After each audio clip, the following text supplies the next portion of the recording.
Hello student, welcome to AD future. बहुत बहुत स्वागत है आपका एडी फ्यूचर में। इस चैनल पे बहुत दिन से मैथ्स का डिमांड चल रहा था। वही मैं आपके सामने क्लास 10 का सिमिलर ट्रायंगल्स के बारे में बताने जा रहा हूँ और आई होप आप लोग को अच्छा लगेगा। तो चलिए स्टार्ट करते हैं। क्लास 10 में जो ज्योमेट्री चैप्टर है उसमें सबसे पहले पढ़ने का है सिमिलर ट्रायंगल। क्या है? Similar triangle. हम लोग सिमिलर की बात करते हैं। तो हम लोग ऑलरेडी क्लास 9th में कॉन्ग्रेंट ट्रायंगल के बारे में पढ़ चुके हैं। कॉन्ग्रेंट ट्रायंगल, तो कॉन्ग्रेंट ट्रायंगल होता क्या है आप जानते हो कि कॉन्ग्रेंट ट्रायंगल उसको बोलते हैं जो एक दूसरे पे सुपरपोज होता है। कहने का मतलब कि शेप और साइज दोनों इक्वल होता है, उसको हम लोग बोलते हैं क्या? Congruent triangle. ठीक है, पर सिमिलर में ऐसा नहीं है। सिमिलर में हम लोग को शेप से मतलब है, साइज से कोई मतलब नहीं है। अगर कोई भी दो फिगर दिखने में सेम लग रहा है तो वो आपस में सिमिलर होगा, लेकिन कॉन्ग्रेंट में ऐसा नहीं है। कॉन्ग्रेंट में एक दूसरे पर सुपरपोज होना चाहिए। एक फिगर दूसरे फिगर को पूरा पूरा क्या होना चाहिए? ढक लेगा, तभी कॉन्ग्रेंट होगा, अदरवाइज नहीं। लेकिन जैसे हम लोग कॉन्ग्रेंट में करते हैं कि 2 सेंटीमीटर का सर्कल 2 सेंटीमीटर के सर्कल को क्या कर लेगा? पूरा पूरा कवर कर लेगा। Then you can say that they are congruent. कह सकते हैं कि दोनों क्या होगा? कॉन्ग्रेंट होगा। लेकिन सिमिलर में ऐसा नहीं है। सिमिलर में हमको शेप से मतलब है, साइज से कोई मतलब नहीं होता है। अगर साइज इक्वल भी है तो भी कोई प्रॉब्लम नहीं, और साइज इक्वल नहीं है तो भी कोई प्रॉब्लम नहीं। तो ये तो आपका कॉन्ग्रेंट हो गया। ठीक है, और यहाँ पे हम लोग सिमिलर की बात कर रहे हैं। सिमिलर की बात कर रहे हैं तो सिमिलर एक 2 सेंटीमीटर का सर्कल 5 सेंटीमीटर के सर्कल का भी सिमिलर हो सकता है, नो डाउट। ठीक है, कहने का मतलब कि कॉन्ग्रेंट में शेप और साइज दोनों इक्वल होता है, और सिमिलर में शेप और साइज से कोई मतलब नहीं है। ठीक है, यहाँ पे आप कह सकते हैं कि जो भी कॉन्ग्रेंट फिगर होगा, क्योंकि कॉन्ग्रेंट फिगर एक दूसरे पे सुपरपोज होगा तो शेप तो इक्वल है, तो कॉन्ग्रेंट फिगर को हम लोग सिमिलर बोल सकते हैं, बट सिमिलर फिगर को कॉन्ग्रेंट हम लोग नहीं बोल सकते। ठीक है, all congruent figures are similars but all similar figures are not congruent, because congruent में हमें शेप से मतलब और शेप और साइज से मतलब होता है, और इसमें हमें शेप से मतलब होता है। तो हम लोग यहाँ पे चलिए पढ़ते हैं। सबसे पहले हम लोग यहाँ पे सिमिलर ट्रायंगल के बारे में पढ़ेंगे। सिमिलर ट्रायंगल, तो देखिए स्टूडेंट्स कि हम लोग पॉइंट में आते हैं कि सिमिलर ट्रायंगल्स क्या होता है। तो पहले ही देख लीजिए कि ट्रायंगल्स भी बहुत तरह के होते हैं, on the basis of angle, on the basis of sides. जैसा आप लोग जानते हो आइसोसेल्स होता है, on the basis of equilateral होता है, ऑन द बेसिस ऑफ, और एस्केलेंट ट्रायंगल होता है। और आप जानते हो कि on the basis of sides there are 3 types of triangle, है ना। साइड के हिसाब से 3 प्रकार के ट्रायंगल होते हैं, एंगल के हिसाब से 3 प्रकार के ट्रायंगल होते हैं। तो हम लोग यहाँ पे सिमिलर ट्रायंगल्स पढ़ेंगे। तो सिमिलर ट्रायंगल्स में कुछ रूल्स हैं कि कौन कौन से ट्रायंगल सिमिलर्स हो सकते हैं। ऐसा कभी नहीं होगा कि एक acute angle triangle obtuse angle triangle के कॉन्ग्रेंट होगा। मान लिया ये एक्यूट एंगल ट्रायंगल है, एक्यूट ट्रायंगल है, और ये कभी भी इस ट्रायंगल का ऑब्ट्यूज ट्रायंगल का, ये ऑब्ट्यूज ट्रायंगल है। ठीक है, तो कभी भी एक्यूट ट्रायंगल ऑब्ट्यूज ट्रायंगल के इक्वल नहीं हो सकता है तो ट्रायंगल ही, लेकिन दोनों का जात जो है ना अलग है ना। ये ऑब्ट्यूज ट्रायंगल में आ जाएगा और ये किस में आ जाएगा, एक्यूट ट्रायंगल में। ठीक है, ये ट्रायंगल जरूर है लेकिन शेप में इक्वल नहीं है। ठीक है, जैसे हम लोग बोल सकते हैं कि जो कौवा होता है ना, कौवा के साथ ही सिमिलर होगा, बंदर के साथ सिमिलर नहीं हो सकता, कोई भी इंसान के साथ सिमिलर नहीं हो सकता। ठीक है, तो मान लीजिए कौवा भी लिविंग थिंग है, बंदर भी लिविंग थिंग है, इंसान भी लिविंग थिंग है, तो लिविंग थिंग में भी एक अलग अलग जाति है। एक ट्रायंगल में दो चीज आ गया, एक्यूट ट्रायंगल, ऑब्ट्यूज ट्रायंगल, तो ऑब्ट्यूज ऑब्ट्यूज का ही सिमिलर हो सकता है, एक्यूट एक्यूट का ही हो। लेकिन यहाँ पे ट्रायंगल में जो कंडीशन है कि two triangles are said to be similar, यहाँ पे देख लीजिए कि two triangles are said to be similar, है ना। दो ट्रायंगल तभी सिमिलर होगा, फर्स्ट में if their corresponding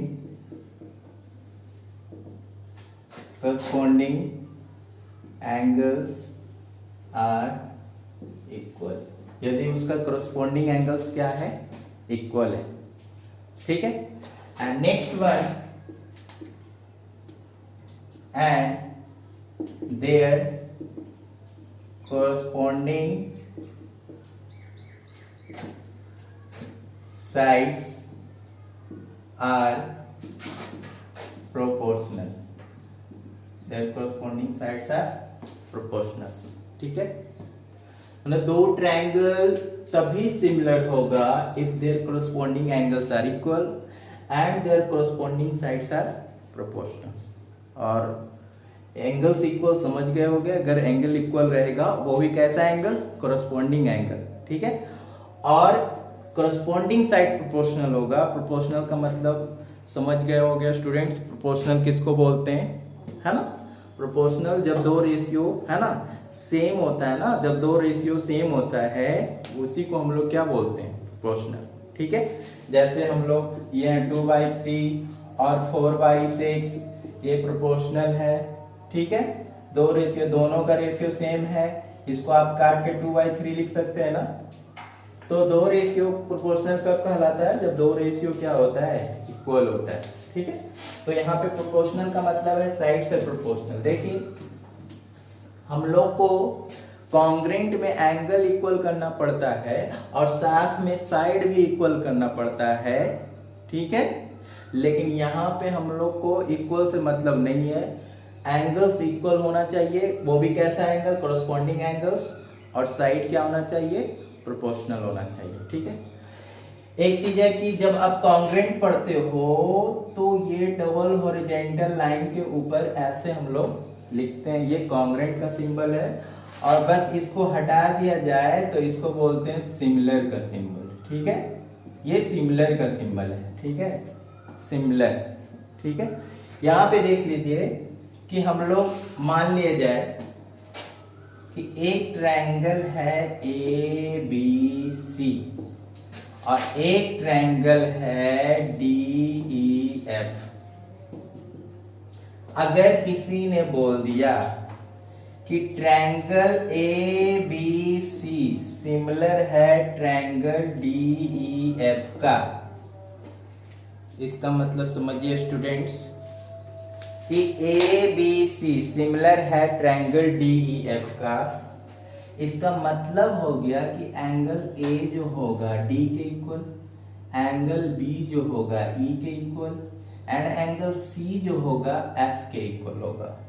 मीन्स आप कह सकते हैं, प्रॉपर्टीज है कि there corresponding angles are equal and there corresponding sides are proportional, तभी ट्रायंगल सिमिलर होगा, ऐसा होने वाला नहीं है। अगर ट्रायंगल सिमिलर है कि AB से सिमिलर है ट्रायंगल DEF का, it means angle A is equal to angle D, angle B is equal to angle E, and angle C is equal to angle F। मतलब आप कह सकते हो कि कोरस्पॉन्डिंग एंगल्स क्या होगा, equal. A is equal to D, B is equal to E, and C is equal to F, ये ठीक है। अब देखिए आप सिर्फ अगर सिमिलर हो गया तो सिर्फ एंगल से इक्वल नहीं होगा, आपका साइड भी प्रोपोर्शनल करना है। यहाँ पे देख लीजिए आपको साइड भी प्रोपोर्शनल करना है। तो देखिए साइड प्रोपोर्शनल कैसे करते हैं। अगर मान लिया जाए ट्रायंगल तो सिमिलर है, उसी तरह अगर साइड लेंगे तो इस ट्रायंगल का अगर साइड ए बी लेते हैं, ये ए बी, तो इसके पहले क्या आया है डी, इधर ए बी आया है, इधर डी आया है। अगर ए बी लेते हैं तो आप देख लीजिए अगर साइड को प्रोपोर्शनल करना है तो आपको एंगल को देखना पड़ेगा कि आप जो साइड ले रहे हो वो साइड जो है किस एंगल के सामने है। तो यहां पे अगर साइड हम ए बी लिए हैं, ये ए बी, तो आप इसी ट्रायंगल में देख लो कि ए बी कौन से एंगल के सामने है। A B is opposite to angle C. आप देख रहे हो कि ए बी जो है सी के अपोजिट है, ठीक है। तो हम लोग ए बी लिए, ए बी सी के अपोजिट है, और ये C इज इक्वल टू, आप देख लो कि इस ट्रायंगल में कौन सा एंगल है।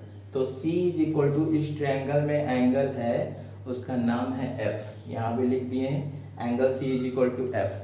अगर हम साइड ए बी लिए हैं और ए बी सी के सामने है, ए बी साइड लिए ए बी सी के सामने है, और C इज इक्वल टू इस ट्रायंगल में F है, तो F के सामने वाला साइड ही लेंगे D, मतलब ए बी के रेशियो में डीई होगा, ए बी के रेशियो में डीई होगा, ठीक है। अब हम इस ट्रायंगल का साइड लेते हैं BC, ठीक है, BC, क्योंकि साइड प्रोपोर्शनल होता है। तो कैसा साइड प्रोपोर्शनल होता है, कॉरस्पॉन्डिंग साइड प्रोपोर्शनल होता है। कॉरस्पॉन्डिंग साइड कैसे पहचानते हैं, अगर ये वाला एंगल के सामने ये साइड है तो इस ट्रायंगल में देख लेंगे कि ये एंगल बराबर ये है, तो इसके सामने वाला साइड डी होगा, इसको बोलते हैं कॉरस्पॉन्डिंग साइड। आप ऐसे ही कोई साइड्स नहीं ले सकते हो, ठीक है, आप ऐसे कोई भी साइड्स नहीं ले सकते हो।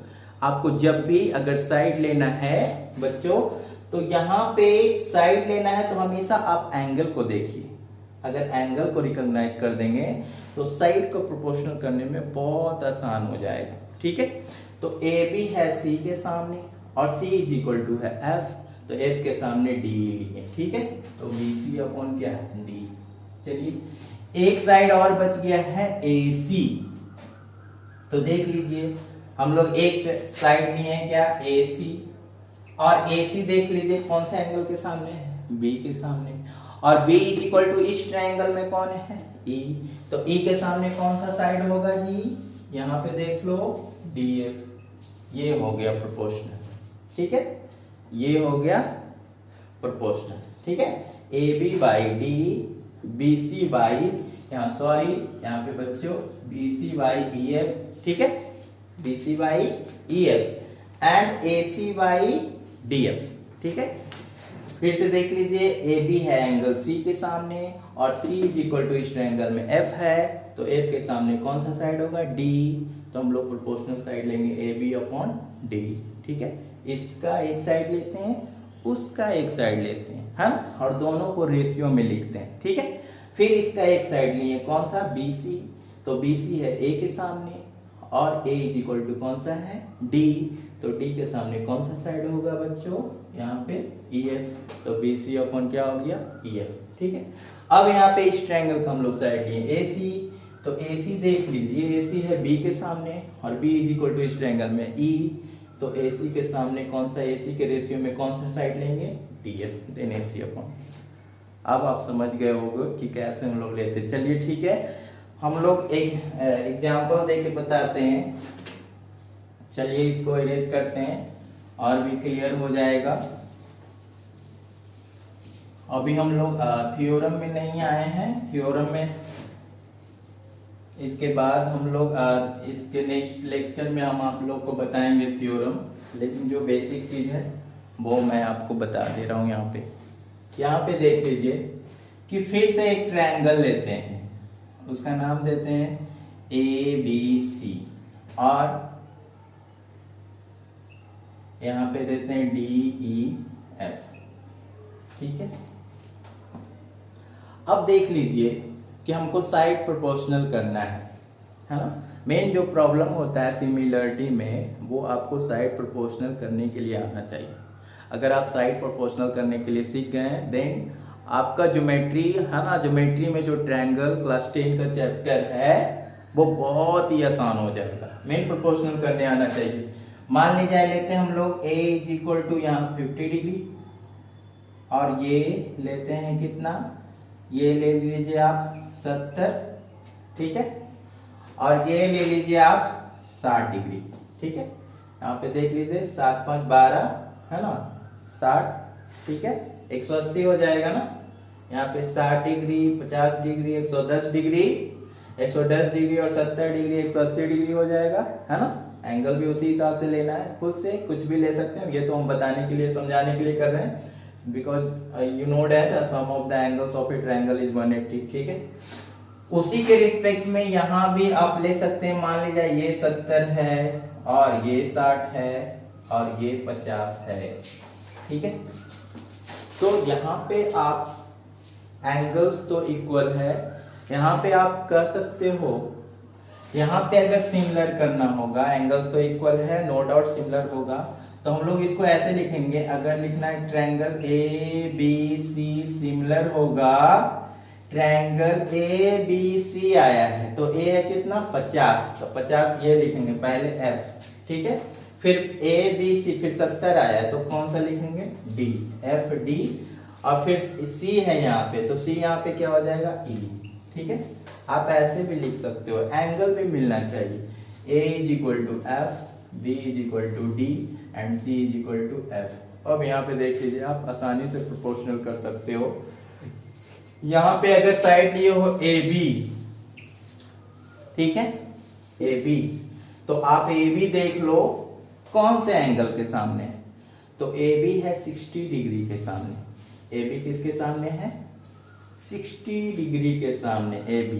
ठीक है, तो ए बी के रिस्पेक्ट में यहाँ पे देख लो कि ए बी 60 डिग्री के सामने है, तो 60 डिग्री इज इक्वल टू इस ट्रायंगल में कौन सा है, एंगल ई है, और ई के सामने वाला साइड कौन है डी एफ, तो A B upon D F लिखेंगे। ये होता है कोरस्पॉन्डिंग साइड्स का मतलब। ठीक है, आप ऐसे ही कोई साइड नहीं ले सकते हो, कोरस्पॉन्डिंग साइड का मतलब है ना उसी के रिस्पेक्ट में होना चाहिए। ठीक है, यहाँ पे आ जाइए, अब हम लोग साइड लेते हैं यहाँ पे BC, तो BC हमेशा अगर साइड को प्रोपोर्शनल करना है तो आप एंगल को देखिए, बिना एंगल को देखे हुए नहीं।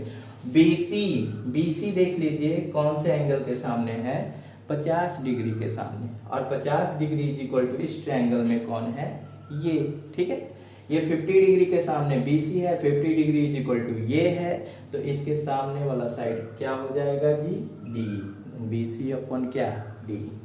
ठीक है स्टूडेंट, यहाँ पे AB हो गया, BC हो गया, यहाँ हम लोग लेते हैं AC, तो AC देख लीजिए, AC कौन से एंगल के सामने है 70 डिग्री के सामने, और 70 डिग्री इज इक्वल टू इस ट्रायंगल में कौन है ये है एंगल D, तो इसके सामने वाला साइड कौन सा लेंगे EF। ठीक है, मेरा कहने का मतलब हुआ कि हमेशा है ना, मतलब एक तरह से नहीं होगा कि हमेशा ये एंगल इसके बराबर होगा, ये इसके बराबर होगा, ये इसके बराबर होगा, ऐसा कुछ भी नहीं है। कोई भी एंगल किसी के भी बराबर हो सकता है, पर आपको साइड को प्रोपोर्शनल करना है तो हमेशा एंगल को देखिए। ठीक है, ये है आपको सिमिलर पहचानने का तरीका कि हम लोग कोरस्पॉन्डिंग साइड को प्रोपोर्शनल कैसे करते हैं, है ना, अगर कोरस्पॉन्डिंग एंगल्स दिया हुआ है तो। ठीक है, तो बारी बारी से इसमें बहुत सारा थ्योरम होता है, ये तो हम बेसिक बता रहे हैं। ठीक है, जब हम थ्योरम स्टार्ट करेंगे तो बारी बारी से कितने तरह से सिमिलर करते हैं और कैसे होता है। ठीक है, लेकिन उसके पहले ये जो बेसिक चीज है ये बताना बहुत जरूरी था। ठीक है, तो नेक्स्ट क्लास में हम लोग थ्योरम से हम लोग स्टार्ट करेंगे, है ना, जो आपका आगे का थ्योरम है, और इसी के साथ हम अपना वीडियो आज खत्म करते हैं, और आई होप आपको अच्छा लगा होगा, और नेक्स्ट क्लास में अगला वीडियो हम देंगे। ठीक है, और ये सारा वीडियो आज से कंटिन्यू रहेगा डे बाय डे, है ना, हम लोग बढ़ाते चले जाएंगे और आपको कोई प्रॉब्लम नहीं होगा। तो ठीक है स्टूडेंट, चलो